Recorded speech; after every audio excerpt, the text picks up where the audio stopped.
Welcome to Beyond the Clue by Fong. In the shadows of forgotten memories, there are stories that transcend the boundaries of reason. Things we believe to be inanimate sometimes hold a soul, a presence that cannot be explained. Today, we delve deep into two such tales, beginning with an ancient haunting from a small town in West Haven and a doll bearing the name of an innocent boy. In the late 1802nd, the Otto family moved into a sprawling mansion in West Haven, Florida. Mr. Otto was known as a rather strict, harsh man, at times even mistreating his servants.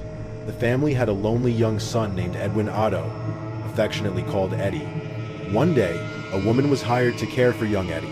However, just a few days later, she was dismissed by Mrs. Otto, accused of practicing black magic behind their house. Before leaving, the mysterious woman gifted young Eddy a lifelike doll, 3 feet tall, nearly a meter. Its eyes were sewn with buttons, and inside, it was filled only with straw. A seemingly inanimate doll, yet it harbored something special. Eddy, the lonely boy, named the doll after himself, Robert. He often dressed it, took it with him on all his outings in town, gave it its own chair at the dinner table, and even secretly fed it when his parents weren't looking. Robert even slept beside him every night, becoming the boy's closest friend.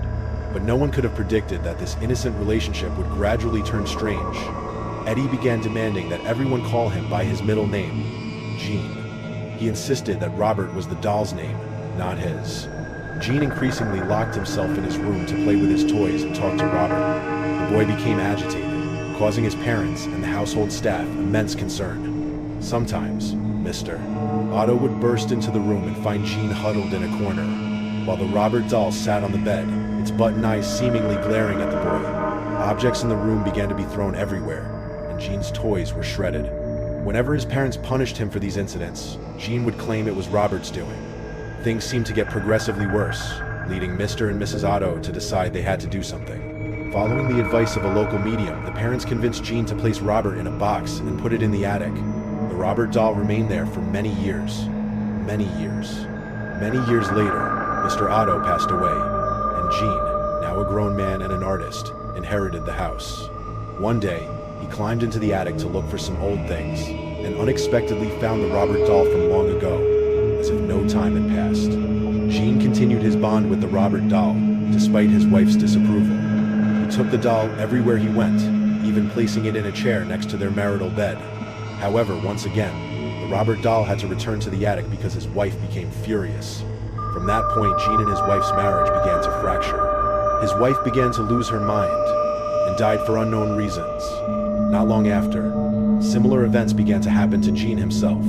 Since then, neighbors reported hearing ghostly laughter from the attic for a long period. The Robert doll remained alone in the house after a new family bought it. They began renovating the home, leaving Robert in the attic, but occasionally it would be found in a random place anywhere in the house. And one night, Robert was discovered lying right at the foot of the homeowner's bed. In its hand was a sharp knife. That sight alone terrified the entire family, forcing them to abandon the house immediately that very night. After that, the Robert doll was moved to the East Martello Museum in Key West. It was neatly placed in an extremely thick glass case, regardless of its new residence. The Robert doll continues to haunt visitors and staff alike. They affirm that they have seen the doll move, and the smile on its face occasionally shifts into a scowl. A staff member in charge of watching over Robert also recounted that one day he arrived at the museum very early and noticed that all the lights were on. Robert was sitting in a different position than the night before, and there was dirt on its shoe. For visitors here, if you want to photograph Robert, you must ask for permission. If it agrees, it will tilt its head slightly. If not, and you still insist on taking a picture, misfortune is said to befall you. The same will happen if you try to mock it. To this very day, Robert the doll, believed to be the most powerful haunted doll in America, remains in the East Martello Museum, wearing a sailor suit, clutching its companion lion. The story you just heard was of a documented haunting. Now, I want to tell you about a personal experience, a strange occurrence that happened when I was just a child. To this day, even as an adult, I still haven't found a satisfactory explanation for that bizarre phenomenon. I was about 6 years old then, but I remember everything as clearly as if it happened yesterday. It was summer vacation, and my parents sent me to the countryside. That day, I spent almost the entire day wandering and playing with my two cousins, Alex and Raymond. When it got dark, we returned home. The family had just finished dinner and gone out, so it was just the three of us. At that moment, I suggested to my brothers that we play hide and seek. To this day, I still don't understand why I proposed that game. Alex was the first to search after losing rock, paper, scissors. Raymond and I immediately scattered to find hiding spots. Initially, I intended to hide behind the sofa, but it was too close to the wall. Alex was halfway through counting. With no other choice, I ran into the bedroom and tried to find any hiding spot. The room looked quite messy, so I thought I'd hide under the table, where a long tablecloth reached the floor. But as I got closer, I discovered Raymond was already sitting there, as his red jacket was visible. Actually, outside, Alex was almost at 100 already. With no other choice, I was about to lift the tablecloth and crawl in with Raymond when I heard his faint but clear voice. "Go away." I was startled by Raymond's attitude. Partly due to my panic, I turned and crawled under the bed. From this spot, I could see everything happening in the room. It turned out to be a pretty good hiding spot, with cardboard boxes shielding me. Alex entered, looked around the room, opened closet doors, and even went to the table. I thought the fox would check, and then leave the room without finding anyone. I breathed a sigh of relief, whispering to Raymond about almost getting caught. Raymond didn't answer. He seemed to be moving inside the tablecloth. I stayed there for about 5 minutes. Then from outside, I heard both Alex and Raymond shouting, "Home base!" I quickly crawled out, still proud that Alex hadn't found me. I headed towards the table. It was then that I realized I had just heard the voices of both my brothers. I panicked even more when I remembered that there were only 3 of us in the house. I fearfully ran out of the room, seeing Raymond and Alex standing in the hallway. I tried to explain what had just happened to me and pulled them into the room. When I crouched down and pulled up the tablecloth, there was no one there. I frantically pulled up all the cardboard boxes under the bed to find something. Or maybe I didn't even know what I was looking for. But one thing is for sure, I could never have mistaken that sound. That voice sounded like Raymond's, but much deeper and angrier. To this day, I still don't know what was under that tablecloth that year. I'm a single mother, driving home with my daughter Mary, who had just turned 5. Unfortunately, an accident ahead had caused a traffic jam. With a sigh, my daughter called out, "Mommy, what's wrong?"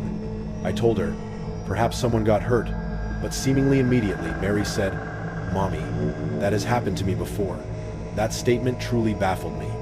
Mary had never been in an accident, nor had she ever witnessed one like this. Mary continued, "Don't you remember, Mommy? We were going to the store, and suddenly a car crashed into us. The glass shattered and cut my skin. I was so scared and in so much pain. I thought I was going to die, but Daddy said I would be okay, and I believed him." I stared at my daughter for over a minute. I didn't know what to say. Everything sounded crazy. And Mary doesn't have a daddy? I'm a single mother. Mary has never known who her father is. I don't know why she brought up those things. After a while, traffic police arrived, and cars began to move again. I had completely forgotten about it until a few weeks later, when I was talking on the phone with my mother, Mary's grandmother, and I recounted the incidents. After a long silence, my mother told me that when she was 3 years old, she and her 5-year-old sister were in a car accident, and her sister died from a piece of metal that flew from the windshield. That tragedy was considered a profound sorrow, and no one in the family wanted to bring it up. Therefore, they tried to remove anything that reminded them of the sister. They never mentioned her again. That's why I never knew my mother even had a sister. My mother said she didn't remember the tragic accident clearly either. She only remembered her father, Mary's great-grandfather, holding her sister tightly in his arms, saying, "You'll be okay. You'll be okay." I felt a cold chill run down my spine after hearing my mother's story. Now, how was I going to face Mary? These stories, whether about a haunting doll from the past, or terrifying memories passed down through generations, all show that mystery always exists around us. Sometimes, the most frightening things are found right within our own homes, our own families. Have you ever experienced anything strange that couldn't be explained? Or, what do you think about the stories I just told? Share your thoughts and experiences in the comments below. Don't forget to subscribe to the Beyond the Clue by Fong channel, and turn on notifications so you don't miss the next horrifying tales, the next unsolved mysteries. Join me, Fong, as we explore what lies beyond the clue.